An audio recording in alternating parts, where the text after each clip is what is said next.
పిల్లలు మీరు అమ్మని అవమానిస్తే అవమానించినట్టే. మీరు కామెంట్లు పెడుతున్నారు, తప్పు కామెంట్లు పెడుతున్నారు. అది తల్లికి అవమానించినట్టు. నాకైతే చదువు రాదు, మీరు పెట్టినా నేను చూడలేను, నాకు చదువు రాదు. చేసుకుంటా పోయి మీతోటి నవ్వుతూ నవ్విస్తానని అనుకున్నా అంతే మీ అమ్మను. నాకు 65 సంవత్సరాలు గుర్తుపెట్టుకోండి బేట.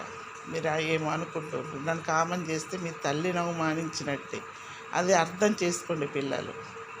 నాకు ఆ చదువు రాదు, ఒకటి ఆలోచించండి. మీరు పెట్టినా నేను ఏవి చూడలేను, చదవలేను.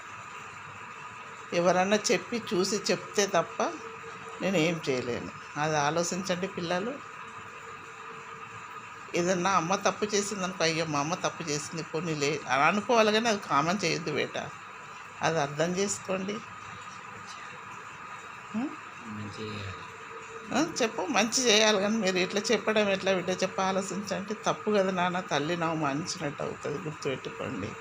నేను చచ్చిపోయినా మీలో ఉండాలి అన్న ఉద్దేశంతో చేసిన తప్ప నాకేంటో మీ కామలు పెట్టంగానే మీరు ఒప్పు చేయంగానే అయ్యో అన్నట్టు ఏం లేదు. మీలో నేను ఉండాలి, నాకు తెలిసినంత వరకు మంచి మాటలు చెప్పాలి.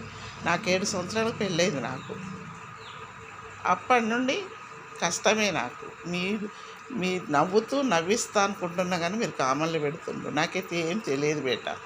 మీరు ఆలోచించండి బేట. అమ్మను మాత్రం అవమానించకండి బేట. దయచేసి అమ్మను మాత్రం అవమానించొద్దు.